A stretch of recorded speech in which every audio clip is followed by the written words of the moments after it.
enjoyed birds. Even when I was growing up, there was always chickens around. For a couple reasons. We can't bring in off-farm manure being a certified organic grower. So for me, it's a good source of nitrogen. And they also do a couple different things. I feed the chickens any kind of grain that we dispose of here.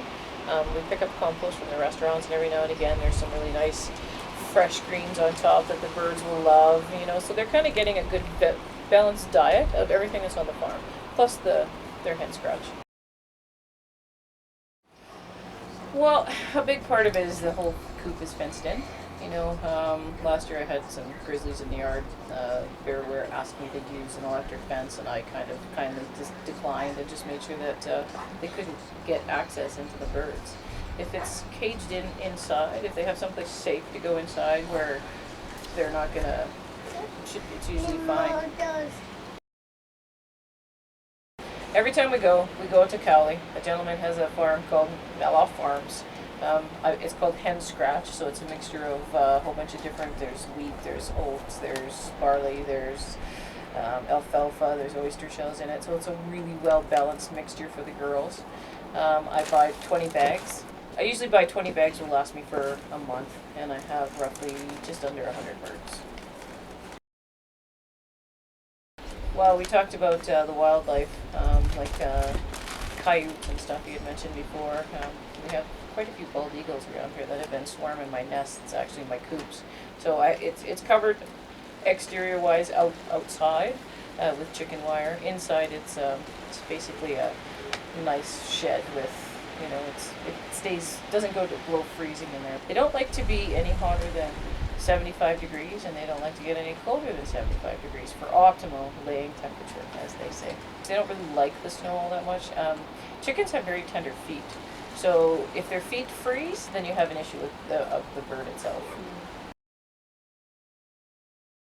Again, it's really hard to get certified organic food. That's why I buy my stuff from a gentleman that I know that doesn't use any chemicals. He's been saving his own seed, making his own feed.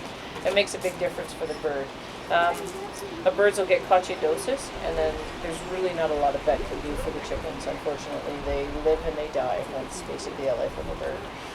Most people that do raise birds for eggs will only keep them 2 seasons, because that's the best time that they lay, and then they usually change their flock over. I have a hard time with that, so I usually keep my birds a little longer. They slow down, and I introduce another flock, and then those ones slow down, and you kind of carry on from there. But it's pretty tough to get rid of somebody that you've been watering and feeding on a daily basis. At least 4 hours a day, by the time I water, feed, harvest, clean the coops, and then takes kids in, and kids seem to love the effect of it. And it's also good for a kid too to understand where the food comes from, and how it actually happens. We actually need water, and we actually need to feed them, and then we can get the egg, and then we can have lunch. I do everything year round. Yes, there isn't a day that you can go away and not take care of the birds. The birds will drink a cup of water per bird a day and eat 2 cups of food a day. I think the biggest thing that I really enjoyed about the birds is the first set of chickens I had were exotic chickens, and I really enjoyed them more than just what I have right now. It's just Isa Browns. They're just basically egg layers. They're nothing special. They're a cross between a Leghorn and a Rhode Island Red, which is called an Isa Brown, or a sex-link.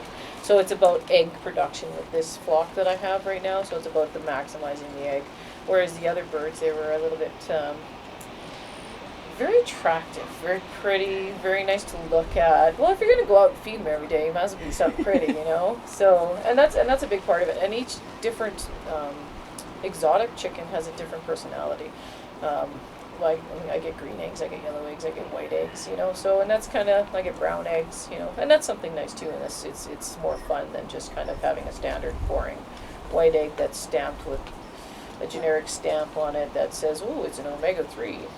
369, well, if you feed your bird the proper diet, everything comes out in the end." They help on the farm a couple ways. They eat a lot of the insects, bad insects, the butterflies, the cabbage loopers, that kind of stuff.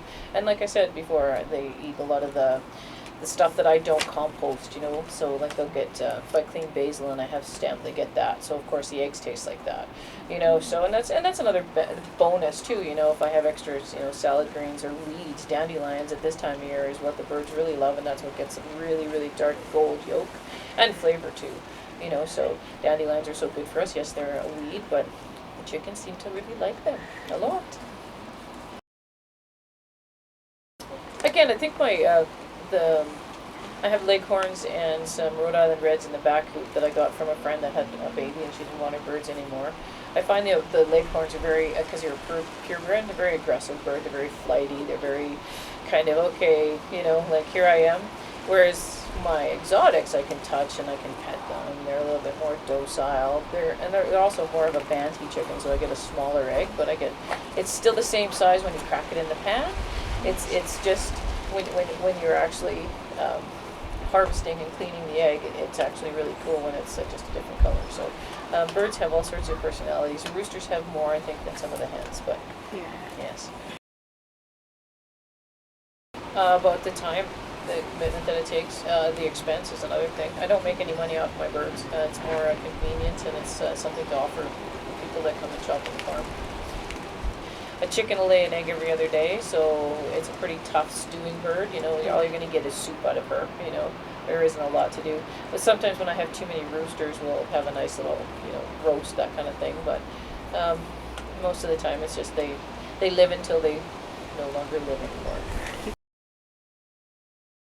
I compost it. We have a large compost that we let sit in the field for 2 years. So every time I clean the coop out, it goes in there. Every time I go pick up compost from the restaurants, that goes in there. So basically, I'm taking a whole bunch of vegetable matter and adding the chicken manure, which is a high in nitrogen. I'm mixing it together, and we're making dirt.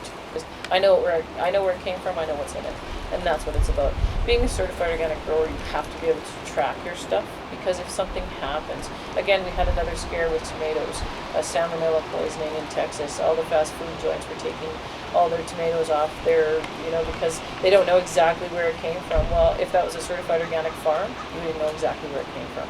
You know, so conventional farms aren't like that yet, and that's why you document what you do, what kind of farm you have, what you have on your farm, and like again, certified organic grower, handler, processor, so that you know from seed to your plate. From field to fork is our logo, and that's what it means.